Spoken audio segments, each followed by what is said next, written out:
This podcast is brought to you by the North Dakota Petroleum Foundation. From heating our homes and powering our vehicles to cell phones, clothing, and medical equipment, oil and natural gas makes everyday life better. North Dakota Oil and Natural Gas, advancing the possibilities. Learn more at ndpetroleumfoundation.org.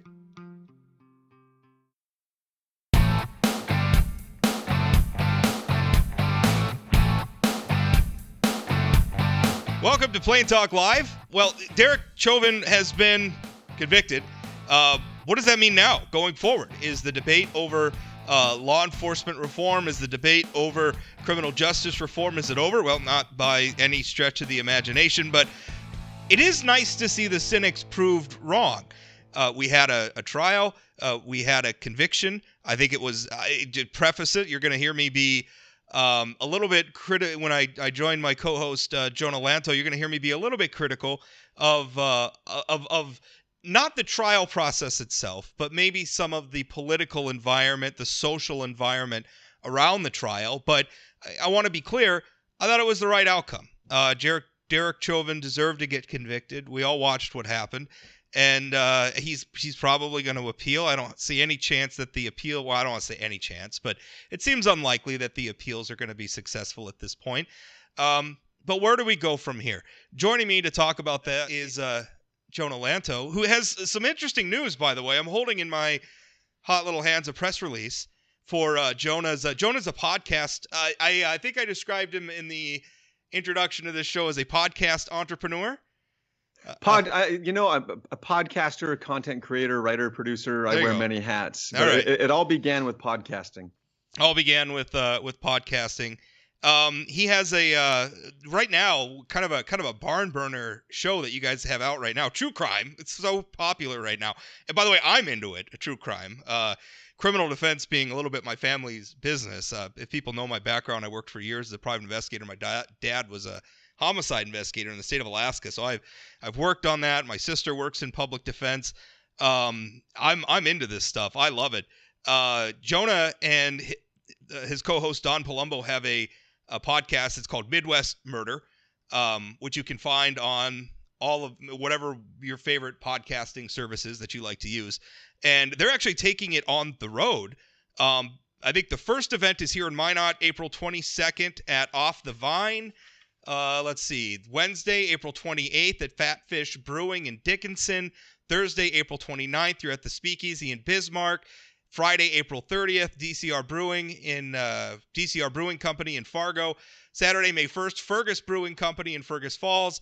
Sunday, May 2nd, Rhombus Guys Brewing Company in Grand Forks. Tell us a little bit, how do people find tickets and all that fun stuff? Dang, that's a tour. Rob, I appreciate the shout out and recognition. Midwest Murder, of course, can be found anywhere podcasts can be downloaded. And it's really well-researched, thrilling storytelling and true crime drama. We are creating a great atmosphere. I think storytelling is something that we all appreciate. People have a pretty insatiable hunger for true crime, for better or worse. We want to hear those frightful stories. And that's what Don Palumbo and I are bringing to these venues. These are intimate venues. You get to share in the experience with a few dozen other people and have a few drinks, sit back, relax, and enjoy, almost like dinner theater. But in this case, instead of the theater, it's Don and I telling a very bone-chilling story of murder. We're really excited about it, and I'm happy to bring it to all the other cities in North Dakota. It's awesome. Yeah, it's almost a family pastime for us. Like I said, my dad was a homicide investigator. One of his biggest cases was the Robert Hansen serial killer in the state of Alaska, who killed dozens of women. Terrible, terrible story, but the way he tells it is so engaging, and he was right in it. Fun fact, they made a movie about Robert Hansen. It was called On Frozen Ground, starred Vanessa Hudgens, Nicolas Cage, John Cusack as Robert Hansen, the serial killer. Nicolas Cage played a composite character, one of whom represented my father. So I can always say my father was played by Nicolas Cage in a movie, kind of, sort of. All right, so we're gonna move on. That's awesome. Derek Chauvin trial. Verdict. What'd you think? I think it's a moment for us to breathe and accept that this was justice, but there's a lot more work to do. The right verdict was arrived at. What I want to talk about real quick, Rob, and because some of the conflicting feelings that other people I know have about this are, well, the prosecution has experts who say one thing, the defense has experts who say another. And when it comes to a layman, a civilian like myself, what expert am I supposed to believe? I saw the video as you did. I firmly believe Chauvin is guilty of murder.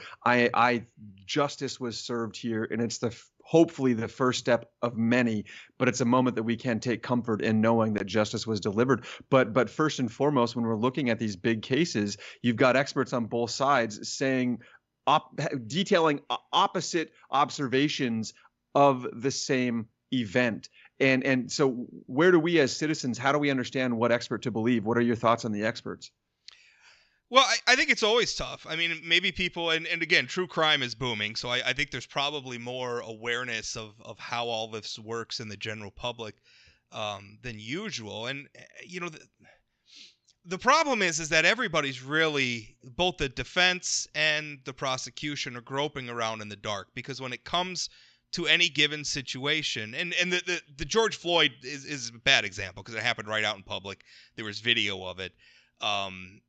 But a lot of times, if somebody gets murdered, there aren't a lot of witnesses to it, right? And it's kind of Very rarely. the accused. Most of the victim, obviously, if you're talking about a murder case, is dead. If it's like an assault or a rape or something, I mean, they're alive. But then it's, well, they're saying one thing, they're saying another thing, and that really comes down to defense. I mean, the defense is not going to put on an expert that is going to do anything but support the defense's case. I mean, if they should be disbarred and not, representative. It's a tough thing to watch. And probably and again, as somebody who has worked in admittedly in a very, very minor support role, but has seen the process up close, criminal defense is hugely important.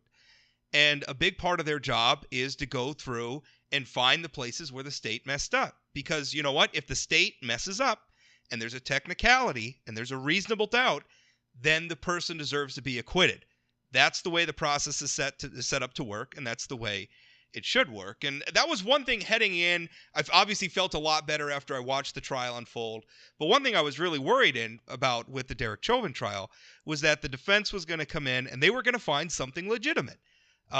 Evidence that had been mishandled or something. And again, it's a tough case to use as an example because it happened right out. And nothing legitimate was found. And again, I was just curious your thoughts on opposing expert testimonies. I know it's the process, but when people are watching this, people who believe Chauvin was guilty, people who want him to be guilty, and they see these experts and they're like, well, man, now I don't know. I'm a little confused. Was it drugs? Was it the combination of all these things? I believe Chauvin was guilty, but maybe it wasn't of murder. I mean, there's that little shred of doubt that's being peppered in there because of these opposing experts. Which is exactly the defense's job.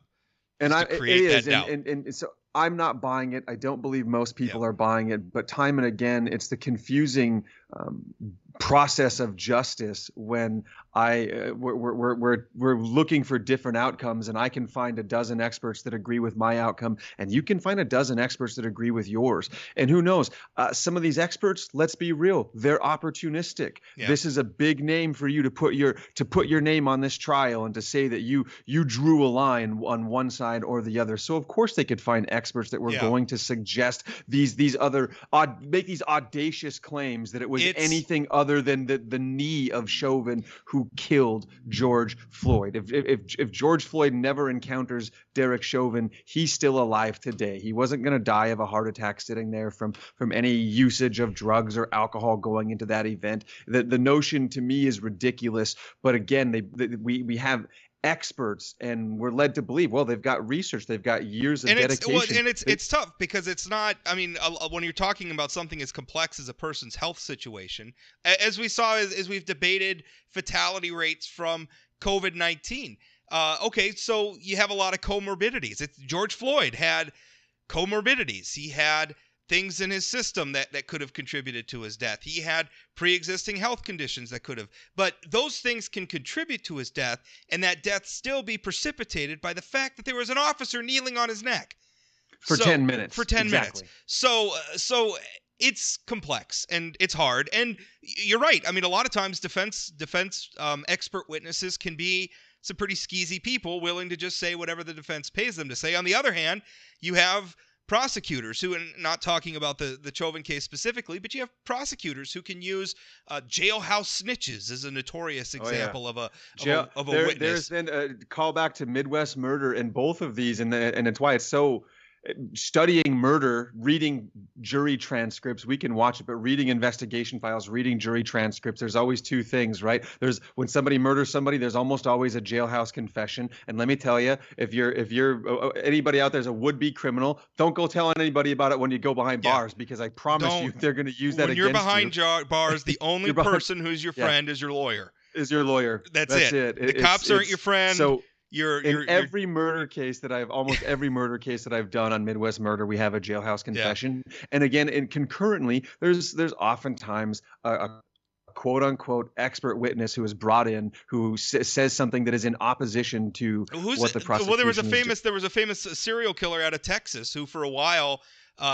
There's a documentary about him. Now I'm forgetting his name. There's a documentary about him on Netflix. He was the confession killer, right? Because the cops could get him to confess to anything. And he had, by the time he was done, he had confessed to like 300 murders or something. I mean, it was crazy because every cop in the country with an open murder on their file could come and pin it on this guy. I remember vaguely hearing about that. So I mean, you have stuff like that. Bite marks, for instance. Very famously in the Ted Bundy case, there was a famous bite mark expert, right? And that was kind of the first time it'd been used. But if you go back, if you go into more modern cases, I mean, they've been able to demonstrate that these quote unquote bite mark experts couldn't even distinguish between a human bite mark and an animal bite mark. Yeah. So this is, I mean, we're wading into a crevasse here, and it's we are. Let's cycle back to the verdict and where we go from here. I definitely I felt like we had to talk about the experts for people. Sure.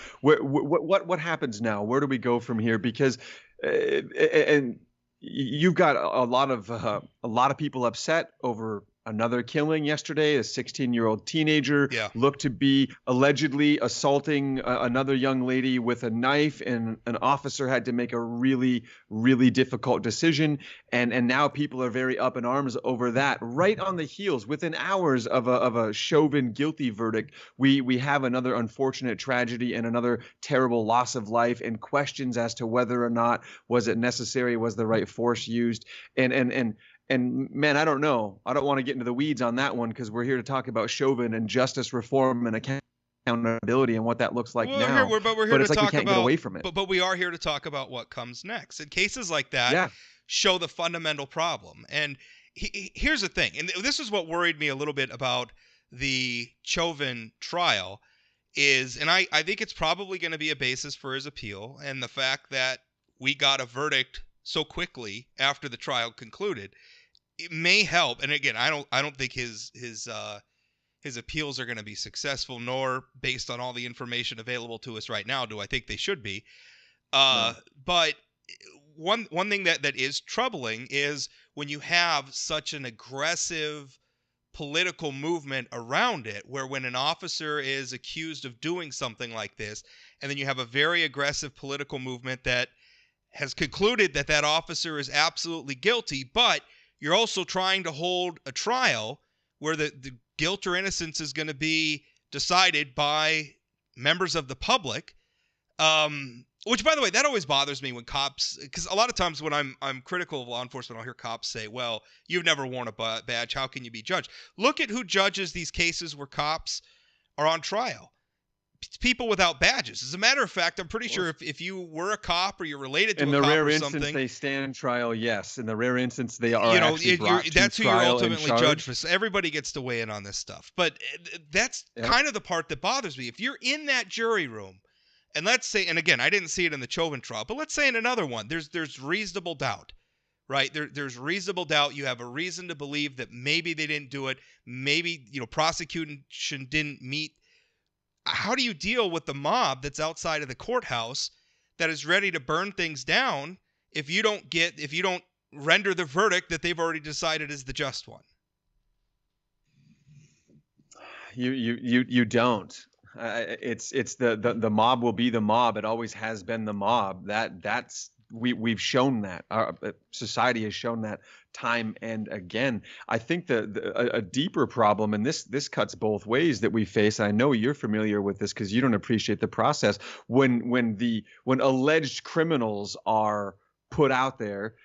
They become guilty first. We justice is supposed to be innocent until proven guilty, but as time goes on, and I watch social media and the internet and everything interact with the progress of justice, I'm seeing a lot of cases where people are guilty until proven innocent in the eyes of the public. And perhaps that isn't new, but it's certainly under a magnifying glass now in the social media era. And I see it happen on the local level with small time criminals. And we see it obviously in a much larger example in big cases like this. You know, just last year, I wrote a column about a gentleman in Castleton, just outside of Fargo. I think it was the Cass County Sheriff's Department that handled the case. And what happened is this gentleman and his family were coming home. They lived in a trailer park. They drove by his neighbor. His neighbor, who was according to police reports, very intoxicated, came over, was upset, said that the defendant's truck was too loud. And I'm forgetting the guy's name now. But he came up and they got into a physical altercation. The neighbor had his hands around the guy's neck. The guy was pinned up against his truck, feared for his life. Turned out he was a concealed carry holder, pulled his gun, shot the guy. The guy died. He was arrested. His mugshot was widely posted in the local news media, including the company I work for. But ultimately, he wasn't charged with a crime because prosecutors decided that he had exercised. He acted in self-defense. Wow. And they didn't feel like they could. But here's the thing, is that guy has to live the rest of his life, any future job, professional acquaintance, personal acquaintance that he has, anybody Googling his name is probably going to come up with that mugshot. In fact, we had a debate about it in the legislature this year. There was a bill to ban the display of mugshots of people who haven't yet been adjudicated as guilty. And there were some exceptions to it. You know, if somebody was fleeing from law enforcement and you needed to use their mugshot to things like that, I can see a few reasonable objections to that. Or if they'd been previously convicted, you could use that mugshot, things like that. But you know, essentially saying, you know, this is something because it's prejudicial. It's prejudicial because it's very, you know, but that gets back to the Derek Chauvin thing. How do you have? And again, I do think he had a fair trial. I'm just very, very worried about. You know, one thing. It's just amazing. I was watching, or not watching CNN, but I saw a tweet from a CNN reporter, and I retweeted this because it bugged me. But the CNN reporter was like, "Oh, Derek Chauvin's defense attorney in his closing arguments was focusing on reasonable doubt and not talking about Derek Chauvin's innocence. That's very telling." And it's like, how did you get to be a senior legal analyst when you don't know that the burden of proof or innocence is not on the defense?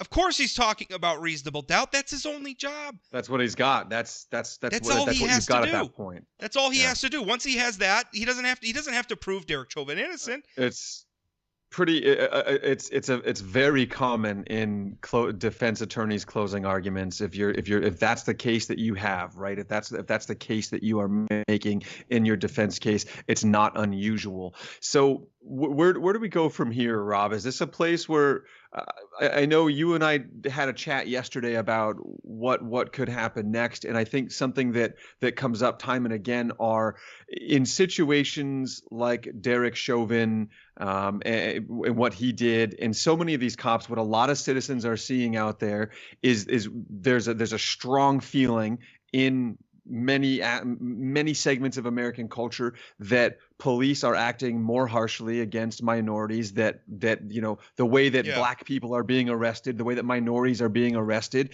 is handled much more dangerously and with much greater force than when white people are arrested. Now, I see that evidence as being true. There is enough out there where I've seen I saw cops let a guy walk all the way down the street for a whole city block with a knife. They didn't shoot him.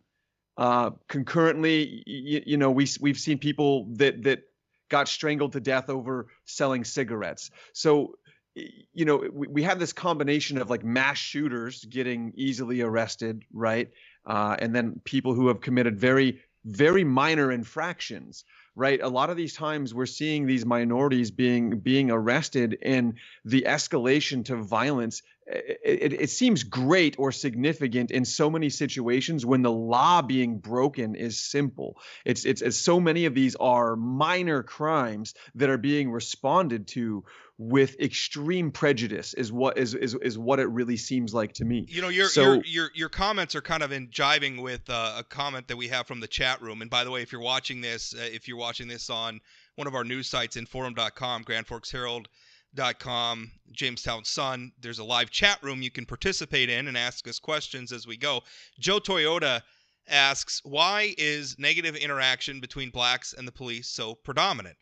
Why do we hear very little of negative outcomes with police with the Asian, Indian, white, Hispanic, or any other race? The blacks seem to have this century-old chip on their shoulder that they better get control of. Now, I don't agree with that last part, but I think part of what you're talking about is, and this is what you and I were talking about a little bit yesterday, and my theory, and it's not, I shouldn't say it's my theory, it's something that I've read in a lot of places, and I believe it's true. And we should also be careful because in a situation as complex as this, there's no like one grand unifying explanation for everything. There's a lot of overlapping explanations that can all simultaneously be true. But this one, I think that we have an overall problem with law enforcement that has grown too militant, law enforcement that sees itself as set apart from the rest of society, that is too quick to use violence to solve problems because they have a militant, very military idea. Now, and the reason why that hammer falls, and I don't think it's just the blacks. The commenter's wrong.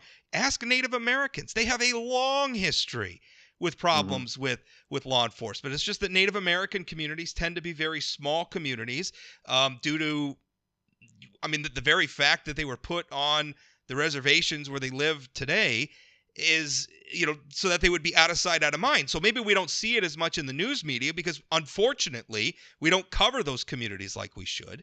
But Native Americans have a very large problem with law enforcement as well. So it's not just black people by any stretch of the imagination. But I think the reason why the problem, the hammer hits so hard on minority communities like our black friends and neighbors is because their communities are the ones that get the most attention from law enforcement due to the fact that because of social and economic issues, because of historical racism, those tend to be high crime. They get a lot of attention from police for reasons that are, I think, both obvious and probably too numerous to list here.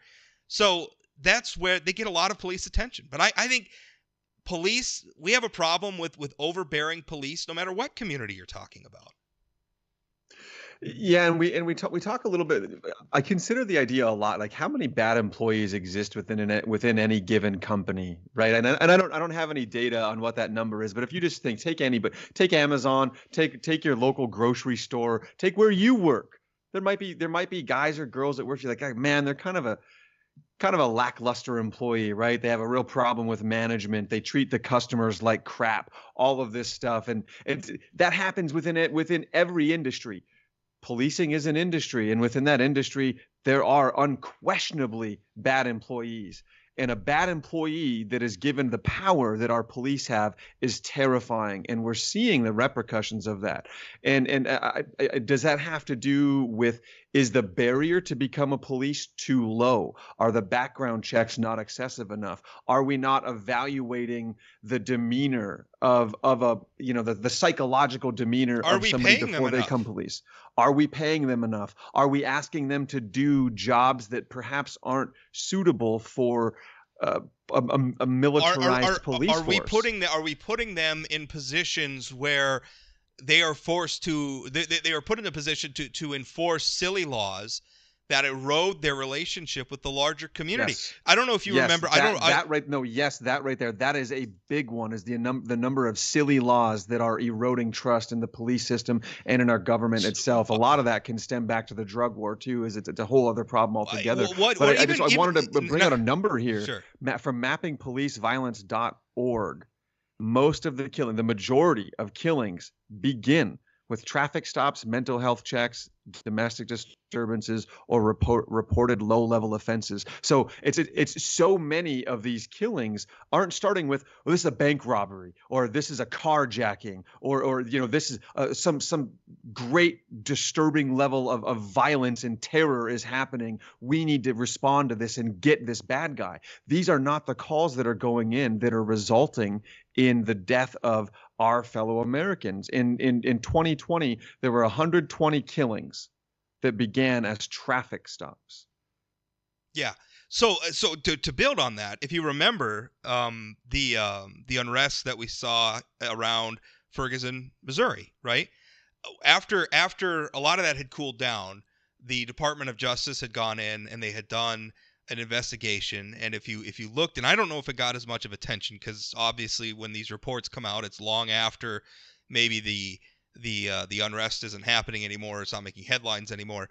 But one of the conclusions was, in that community in Ferguson, local officials had made the decision to generate revenue with traffic citations. And where were they doing the most of it?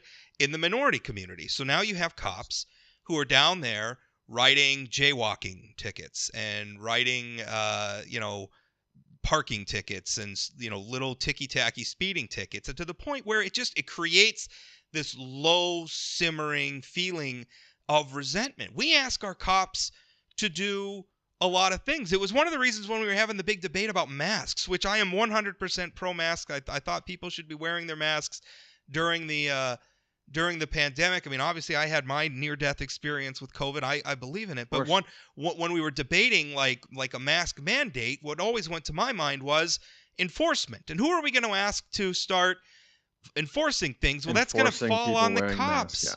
Right? I mean, when something as trivial as, are you enough feet away from the entrance of a public building here in North Dakota in order to to smoke a cigarette? Well, who enforces that? Well, the cops do, right? So I've never seen it enforced. I've never either. But they have so many things that they're stuck enforcing, and what does that do? It makes us. We have too many laws on the books, which is probably a topic for a whole nother show. But I think that's very, very important. What exactly are we asking our cops to do? Because on the other side of it, Jason just asked in the chat room, at the end of the day, citizens need to be protected. Why was Floyd out of jail in the first place? I'm not really, I don't know. He was out of jail. I know he had some sort of a criminal background. I'm assuming he was out of jail because he was supposed to be out of jail, but I think a lot of people feel that way. Cops need to be able to do their jobs too, and I agree with that. And they have a lot of scrutiny. And there's a lot of people, I'm sure, who are thinking about going into law enforcement, who are thinking right now, oh my God, if I make one mistake, I'm gonna end up in headlines across the country, and my whole life's gonna be ruined, and I'm gonna get convicted of a crime, whether I actually did it or not. There's a lot of cops right now who are probably feeling very, very scared. I don't blame them. Rob, having a difficult job, being challenged in your job, feeling pressure or stressed from your job, it just doesn't grant you the privilege of killing an American citizen for trivial reasons. I don't, and I respect the pressure that our police force is under. What I'm struggling with is the lack of accountability. And I'm going to reference mappingpoliceviolence.org.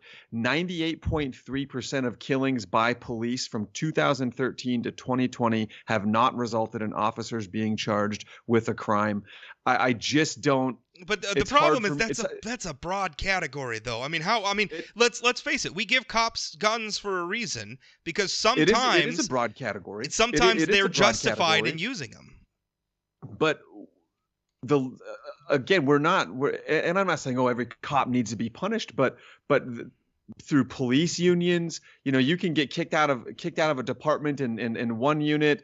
the contract's reset because you've got a great contract, and a bad cop who got fired for being a bad cop can become a cop again somewhere, depending on what that violation was. But the facts are, like, Chauvin's history himself, like, this is not the first time he's had a pretty negative interaction with the public that he's there to serve. The writing is on the wall with so many of these these events in which an officer kills one of our citizens. There was a precursor to that. These are so many of these. It's usually not their first rodeo. I mean, there's usually other problems in that personnel file.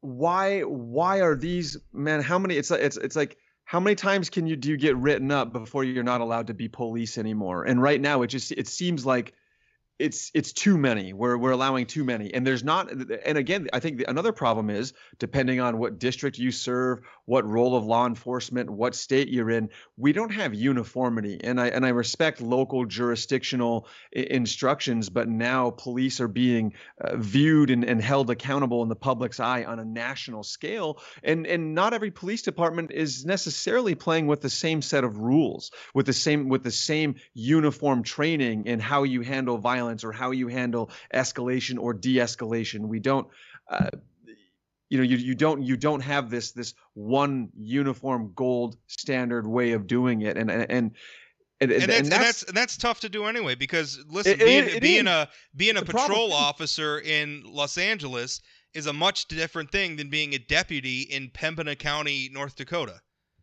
Way different. Those are very different jobs. So how do we reconcile that, and how do we get to a place? And the fact that there's an upper limit on what taxpayers are willing to pay for law enforcement too. I mean, how many times as a cop do you get to have a complaint filed against you before you should be fired? Yeah, it depends on the type of complaint too. Of course it does. And we also have to remember that a lot of times members of the public lie too, and they file frivolous complaints that are just because the cop wrote them a parking ticket they didn't like, so they're going to make some crap up. That happens too. I mean, cops are just, and again, I grew up with it. I mean, I grew up with a cop. My dad was a cop, so I mean, I've seen that side of it too, and it's hard. I think there's a lot of good cops out there who are good people who aren't interested in just trying to shoot somebody. I'd like to believe there are mostly good cops. I believe there are. I don't believe it's just a lot. I believe there are mostly good cops. And if you look at the numbers, just mathematically, the statistics show us there are mostly good cops. But the good cops just don't seem like they're holding the bad cops accountable. The good cops seem like they're covering up for the bad cops. The police unions. It's a problem. I'm sorry, it's a problem. And the thing is, nobody wants to be a narc. Whether you're a criminal or a cop, no matter what side you're on, you don't want to be a narc. If you watch your partner or a veteran officer, there's numerous examples of a young cop seeing a veteran officer do something he thought was shady, try to report it. He's blackballed. Some of these situations have resulted in really negative consequences for these young officers who tried to speak up. So there is a culture of protecting bad cops. Well, and there's also a culture of thinking we're at war. Now, I actually have an excerpt. I not long ago, I wrote a column about. That's why we get paid the big or the medium sized dollars, Jonah.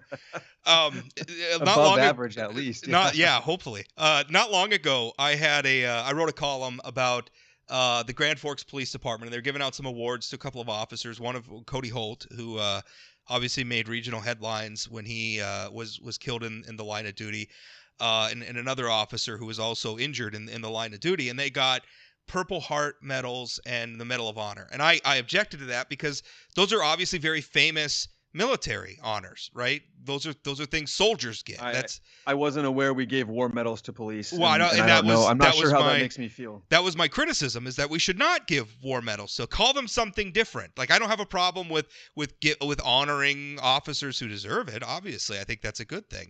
But don't call them it, because it contributes to the feeling that they're in the military. Now, in response to this, I got an email from police are not military. They're not trained like military on any level. The training military. Is so drastically different, and they're not military. We can't treat them that way. Well, it should be different. A lot of times it isn't different if you look at the actual training that they get. But I got a response to that from a lieutenant, longtime lieutenant, former lieutenant. in the Grand Forks Police Department. And the reason why I'm identifying him is because he didn't just email me. He also emailed a version of his comments to me. He sent them as a letter to the editor of the Grand Forks Herald, and they were published publicly. So I can actually share, some of what he wrote and put it on your screens here. But what he said is he's responding to me. He says, Port is blurred in his vision as to cops patrol our communities to promote public safety. Soldiers attack enemies. And this is what former Lieutenant Schiller wrote. He said, the streets where cops work is exactly the territory where the enemy resides. Police officers actively promote community public safety 24/7, 365. However, during that time, evil and horrific things will occur, and the police are expected to professionally mitigate these threats under tremendous scrutiny, even at the cost of their own life, like Grand Forks Police Department officer Holt that did that fateful day last year. Port wrote, quote, our nation has endured no small amount of pain and heartache thanks to the cops who see themselves as military. Rest assured, and this is Schiller again, rest assured, we are at war, and the police officer is the soldier and a warrior who will always answer the call. He says he's a retired Grand Forks Police Department lieutenant in 21 years. He has seen his ample share of human evils and demonic horrors to which Port cannot begin to imagine, all occurring within these city limits. This is the battlefield, he writes. They are the soldiers and the warriors. And then he goes on to say, unless you're willing to badge up, you should just be quiet about this stuff. And I got to tell you, I mean, that's an attitude from a law enforcement. So if you don't official. have or wear a badge, you can't have an opinion on how law enforcement engages with civilian society. Well, which is baloney. Because by the way, if that's what he's suggesting at the end, that's the ultimate accountability for a law enforcement officer, as it is for any of us, is you get charged with a crime in court. And you have to face a jury of your peers, being your fellow American civilians. Which, by the way, during jury selection, if you are an active duty officer, if you're a former officer, heck, if you're even related to an officer, you're probably not going to get to serve on that jury. They're going to specifically filter it to get law enforcement people off the jury. Oh, so, yeah. That whole idea, you can't comment unless you have a job. It's not war in the streets, man. This isn't the opening scene of Predator 2. People aren't setting up blockades and hiding behind them with M16s, and this is not urban warfare. It's not Fallujah. Okay? And by the way, our approach in Fallujah didn't work out that well. So why are we trying to bring it home to Grand Forks or to Minot or to Fargo or any of these other communities? And when he talks like that, I just don't. I'm on the streets in these communities. We all are. Is that how you feel? Do you really feel? I mean, we all know that crime happens, and we know that there's bad people out there, and murders happen, and thefts happen, and assaults happen, and rapes happen. There's terrible people out there. I don't doubt that, but the idea that our streets are a battlefield is thinking that is not connected to reality. It sounds very apocalyptic. It's very fear-inducing. It sounds paranoid to me, and I guess last year notwithstanding, having traveled this fair country to many of our biggest cities, New York, Minneapolis, Dallas, Seattle, Denver, LA, San Francisco, I've never felt as though there was war in our streets and terror lurking around every corner. I've engaged with many world travelers on the Good Talk, and through my years of podcasting, I've had the opportunity to just interview a lot of incredible people, Olympians, scientists, you name it. And among our topics when we discuss travel is safety. Do you feel safe traveling to the cities in America or abroad? And to a person, all of them felt like they were safe. And yes, a measure of that safety is granted to us by the people who are wearing a badge, by police. I think that it's also our safety is granted to us by how much violence has become mitigated in the modern era because of technology. Yeah. There is statistically less violence now than there ever has been. That's a good point, because I want to bring this up from Sarah in the chat room. She says, but I would also hate to be a police officer. I think this country is so violent that many of them are constantly operating under a feeling of fear and are therefore trigger happy. particularly in some neighborhoods where violent things and shootings happen daily. And they should be half scared because people are crazy and they attack and kill cops all the time. For critics, tell me you'd be a cool cucumber in that constant state of threat. I do think that is something that when you're looking at the actions of a police officer in a given situation, you do have to consider that we're all watching the video or reviewing the facts from the safety of our living rooms or for the safety of our offices.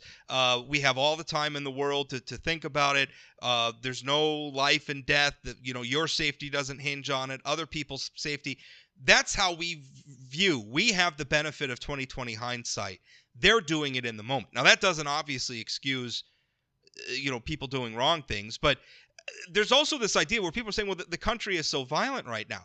It's not. It's not. If you look at the trend line, don't back that up. If you look at the trend line, we're in one of the most peaceful times but we're in one of the 2020 statistics are going to be weird because the pandemic, and it's just across the board going to be weird. I was looking up drunk driving statistics, and it's like, well, the 2020 numbers, I don't even know what you do with them. I mean, I think you just have to put an asterisk by them, and they are what they are. It is an asterisk year, but so just looking at the numbers and discussing what Sarah's brought up here, certainly cops are under pressure, and I do not want to really undermine or undervalue in any way, shape, or form the dangers they face on their job. But this is not constant war and terror in our streets. According to the FBI, 89 law enforcement officers were killed in the line of duty in 2019. Now, any number above zero is too many, but 89 law enforcement officers killed in a single year, that's out of a total law enforcement force that numbers in the millions.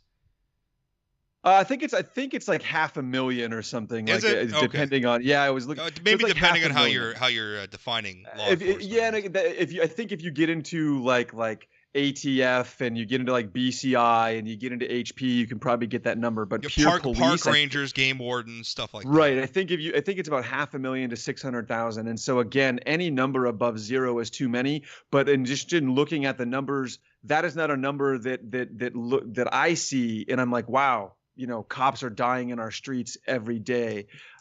The numbers don't back up that claim. And I think part of it too is our news media, right? Where we're local. It's very easy for, once upon a time, like a local incident of an officer dying in the line of duty or something like that, it wouldn't be elevated to national stature unless a producer at like a national TV show or the editor at a national news publication chose to elevate it, chose to reach down and pick that story up and maybe connect the dots to stories in other parts of the country. That's how it became national news. Now it just needs to trend on Twitter. We can just do it, right? There's no gatekeeper. And so no. I think sometimes that creates false perceptions where we hear about a thing more, so we assume it's happening more, but that's not necessarily the case. So in looking at some of these scenarios, Rob, in which now we know there's an abundance of evidence suggesting that many of these negative and violent interactions occur. People are being killed over very trivial crimes. If there were perhaps a few of these low-level minor crimes that we could just get rid of that might help de-escalate and defuse some of these situations, are there any that jump out to you? Things that could de-escalate or diffuse the situations. Just laws that if they weren't on the books, I know we said there's too many laws, so there's too many of these opportunities for police to have these negative interactions. I don't know. Just any thoughts on what some of those laws are that hey, we don't really need this. Yeah, I think it's hard to just say, well, if we did this one thing, everything would be better, because it's complex. I think anything. It's not one thing. It's not one thing. To me, it's more the philosophy. We've got to change the philosophy in law enforcement where, A, you're not the military. You're not soldiers. You're not warriors. You're not at war. The community you're patrolling is not Fallujah. And two, I think it's maybe we want law enforcement to be less, let's find reasons to arrest people or even let's find reasons to write people a ticket. It's public policy should be more organized around how do we just keep people safe? And one example of that, and I don't know how relevant maybe it is to the debate about police brutality, but I just wrote a column about it, published earlier this morning, and it's a program, kind of a pilot program that North Dakota's Department of Transportation has been running under Governor Burgum's administration. It's called Sober Ride, and essentially they got a I think it was like a $10,000 grant from the AAA Foundation, and for that they essentially paid for $10 vouchers on the rideshare service Lyft. And it was just a code you could put in. It worked between 5 p.m. and 2 a.m. You put the code in your phone when you called for your ride, you got $10 off your ride. They did 800 rides, $8,000 essentially worth of rides in the month of March. Now, if you think about it, that's 800 presumably drunk people taken off of our roads, or impaired in some way, drivers who are off the road. Is that not a win? Is that not what we want? Yeah. I like it. That sounds like a win. Now the problem is the reaction I get to that from a lot of people is, well, we're just enabling drunks, or we're just subsidizing people's drinking habits or partying habits or whatever. And to my mind, I'm thinking, listen, they're gonna do this. This is part of our culture. And you can have that debate.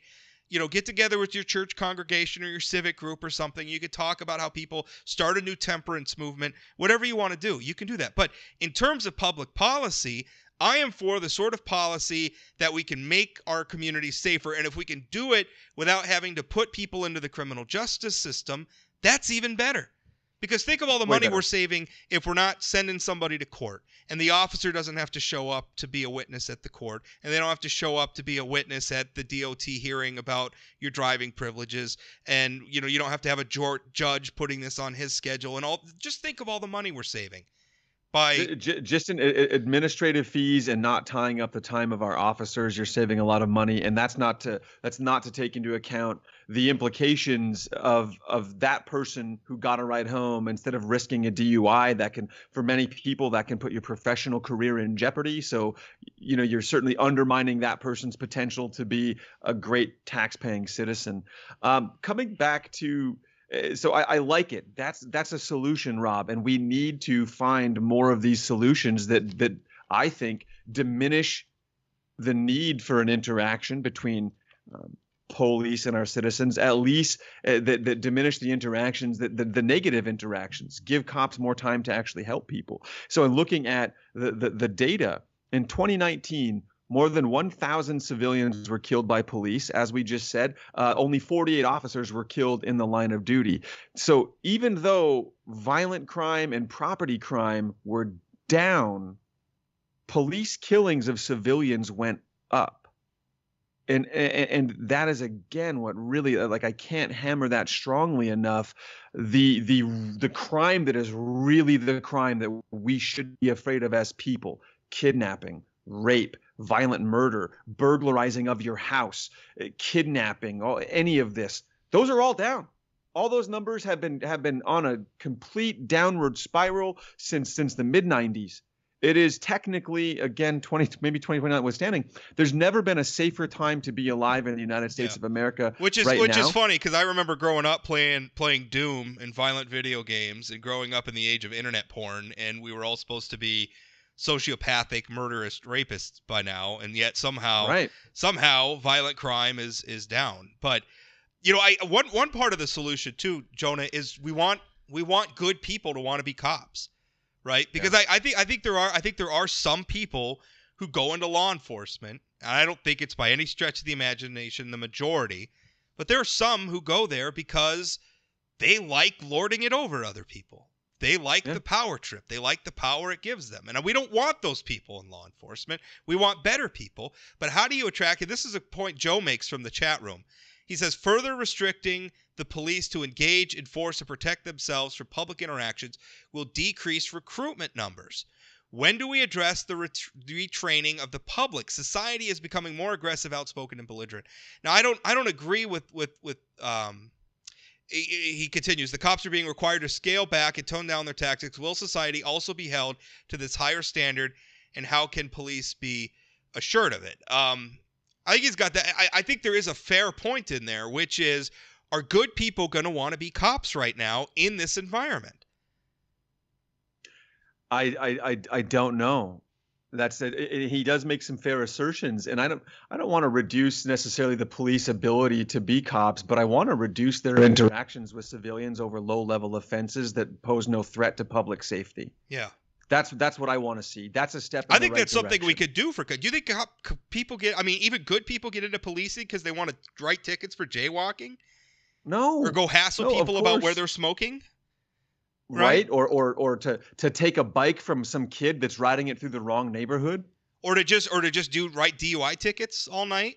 I mean, I think they would rather. I think cops would like to help people. They'd like to respond if somebody's having a trouble in their home, and maybe it's a screaming fight. They'd go in there and settle people down. And if somebody's being violent or has done something violent, maybe that person needs to get arrested so the rest of the family can be protected. I mean, I think that's the sort of work police officers want to do. They want to protect buildings from being robbed. If people rob the building, they want to catch them and put them in jail. I think that's what good cops want to do. But a lot of times we have good cops doing stupid things, and they get frustrated, and the community gets frustrated, and that's a big area where I think we could do cops a favor. I think we could do the communities that cops police a favor, and everybody could just be happier. Yeah, that's the step in the right direction that we need, and again, I hope that Derek Chauvin is a turning point, Rob. For a lot of people, we've been seeing these things happen time and again on our headlines, dating for in my era, dating back to Rodney King. I thought society would be better by now. There is a real problem here, and it's we all want it to go away. Not go away, like sweep it under the rug, right? We want this to get better. We want to heal. We want this wound to heal. And then it just seems like different segments want to politicize these things, and they want to keep picking that wound off. They want to pick that scab off, right? And it keeps happening. And it's got to stop. We kill our citizens at an alarming rate, more than any other country on this planet. And Well, we've got to identify our symptoms. Be careful. I mean, well, yeah, okay. I mean, because if some I don't know, Iran or something is killing. I mean, China's got 2 million people in a concentration camp, so let's be careful with some of the comparisons. I said civilized country because that wouldn't be civilized if you're keeping people in concentration camps. Well, they're the largest economy on earth, one of the second. Right. I mean, it's hard. I mean, how do you call China not civilized? They're pretty sophisticated. Yes, they are. But they are also an awful, brutal regime. But there is some barbarism still. But also not it. minimizing what's going on in the United States. I mean, we talk about like incarceration rates, where we're rivaling places like China. And again, it's hard to take for granted too the statistics that they report, because is the communist regime going to be honest about police brutality? No. I mean, that's one of the, by the way, I think people who want to be critical of the United States, you need to remember that a lot of times what makes the United States look bad is that in a lot of ways we are very transparent about this stuff. And we do have an open press that could talk about this stuff. And we do have free speech rights, so that if an NBA player, this is kind of the sad thing, an NBA player in the United States feels more comfortable criticizing their own government than they do risking their shoe contracts criticizing China. Yeah. That's a sad reality in our culture right now. It is, and it's a scary thought. And I know in many other countries too, we take for granted sort of this innocent until proven guilty. And this is cycling back to kind of what we talked about at the top of the show. In the public arena, so many would-be or alleged criminals are now guilty until proven innocent. In many other judicial systems across the planet, that is how it works. You have to prove your innocence. They don't have to prove your guilt. It's the other way around. So I don't see that changing in our system at all, but the public perception certainly it weighs heavily on these big cases. Yeah, I would still rather be, if I'm going to get charged with a crime, I'd rather it happen in the United States than a lot of other places in the world. Undoubtedly. For all our flaws in our system, it's still one of the best in the world. It's just none of this stuff is easy. And I love this country, and I love cops. And cops, if anybody who's listening to this, I want you to be able to do your jobs, and I want you to be able to focus on real, actual policing, and not a bunch of nonsense that the politicians get up to because they want more revenue or they're on some social campaign or something. And I want you to not have to feel like you're a soldier in your own community anymore, like you're occupying your own community. Let's do something better. Let's be neighbors and let's be friends, and let's focus on how can we make our communities safe and hold the bad guys accountable. And that's that. So Jonah, any final thoughts? Final thoughts, Rob, really come back to me for that accountability factor. I want to see more cops willing to hold their fellow brothers and sisters in blue accountable for their negative actions, no differently than I would hold my friend or my children or my coworkers or any other person in my life. When I see you doing something negative, bad, terrible, evil, I'm going to call you out on that. I can't hide that for you. And we shouldn't be doing that in the line of duty with the boys and girls in blue. It's got to stop. I agree. Jonah, thanks. Thanks, Rob.